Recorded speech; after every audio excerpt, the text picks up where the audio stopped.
Hi, it's me again with Corel tips and tricks. Kind of a cool graphic, a little bit tedious, but if you'll take a screenshot of that right there and you'll think about all the things you need to do, it's really not that hard. But we have to think about the center of the page and working in the center of the page all the time. I'm going to start with a six-sided polygon and I'm going to hit P. I'm going to make that polygon now three-sided. But that polygon, that three-sided is still in the page, is still in the center of the page. Now I'm going to take another one and I'm going to hit P and I didn't mean to do that. Then I'm going to make it a three-sided. So those, you can see it's equal, and that's very important. That might be a little bit big, but maybe not. Yeah, it's a little bit big. Let's, holding down the shift key, sort of, you know what? It's going to mess it up. So let's start over. Polygon, P, turn it into a three-sided. And let's alternate C to make it rotate from the center. And see the difference of the mark. I'm going to rotate it 45 degrees. Now I'm going to take another triangle, and you could make anything out of this. This time we're going to draw a three-sided polygon. And I'm going to take it right here, and I'm going to attach it to that node by snap to it if you have snap to on. Then I can double click it and move my rotation to there. And now I can move my rotation, and it doesn't have to be perfect. Get as close as the line as you can. Now let's take this polygon and convert it to a curve. And by doing that, now we can, with the shape tool, we can get rid of these nodes. I don't want the center node. Now I can grab all those nodes, and I didn't grab the inside because I was using the shape tool. I'm going to go to Windows, Dockers, and Corners. And that's too much because I'm making it smaller. So let's make it 2 inches. And that's about right. You can see I made this one bigger. So you just have to kind of adjust it. And now I don't really think my leading arrow is as big as it needs to be. So I'm going to make it a little bit bigger, maybe even a little bit bigger still. Yeah, I made that one too little maybe. It'll be yours. Now let's see if it'll still snap to it. And it's good enough. Now what I want to take is an ellipse. I don't know of any mathematically way to do it, but I'm going to make an ellipse and hit P. I need to be inside that circle. So I'm going to hold down the shift key and just get close to that edge. Now I'm going to control D, holding down the shift key, and just make that there. And then when I control D again, it'll make it that equal part. Now this is where your artistic ability and your hand movement will. So we need to turn this into a curve. And let's get rid of these outer nodes, except for this one. And let's just bring this one up, kind of making a sharp arrow. Now this is where you can get creative and do anything you want. I'm going to use a 3-point curve line.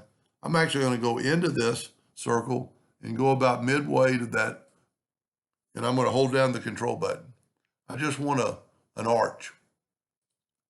And now I'm going to do from the center over to here, and I'm going to hold down the control button. And we can docker it up in a second. I'm going to have to zoom in here for this one. 3-point curve line, about the same distance.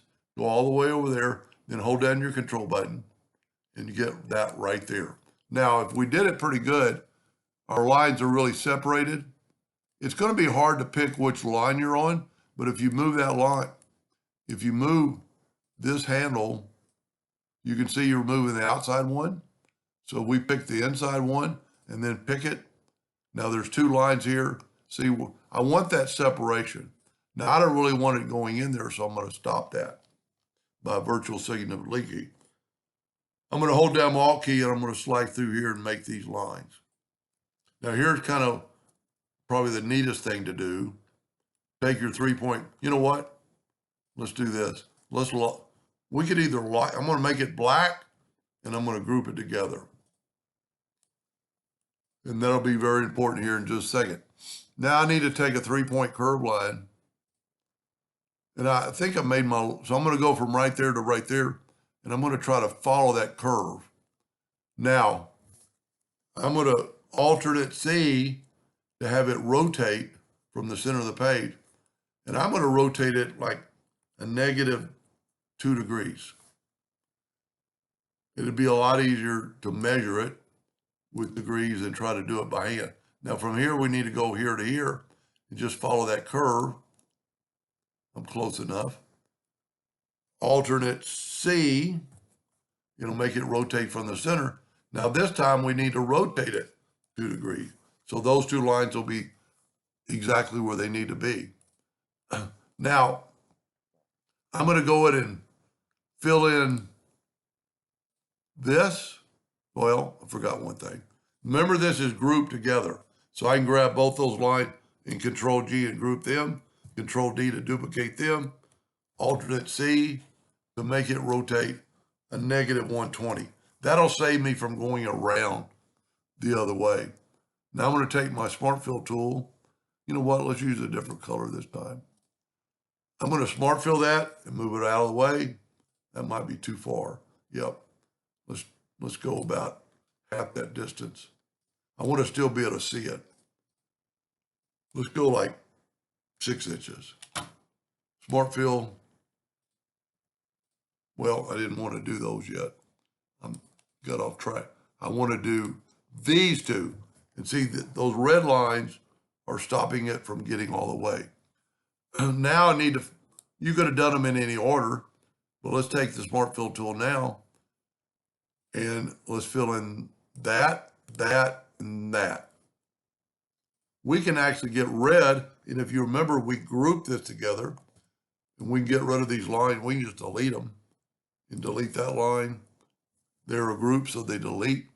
Now, you can do anything you want to with it. I'm going to grab that one. This time I'm going to do it a little differently. I'm going to put like a black in the nose, just a little bit. Then I'm going to take this one and I'm going to put black in the end, maybe a little bit too much.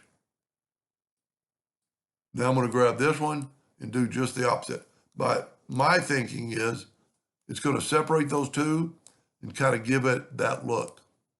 Now I'm going to go ahead and group that together. I can take this one and do the same thing, interactive fill down, put black. So the other one I did was blue and I put white instead of black. I really wanted to see what it's going to look like. Came out pretty good. You don't want them too dark. Now we can group these together, Control G, and nudge it over and see how it doesn't touch.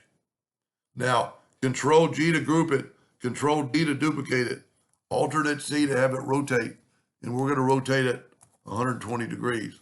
And look at this. Now let's put a black box around it, see how it looks. It always pops when you put a dark color behind it. That's pretty good. And see, you only have to draw one and you got 3. I maybe should have put a little bit more, you know, my arrow's not even. But I like it. I actually like it better than the blue. Now, I've got a bigger gap here. And remember, I did white. So I think they both look pretty cool. And if you want to take a screenshot of that right there, it'll help you remember what you need to do. Anyway, I hope that helps somebody someday, and thank you for watching.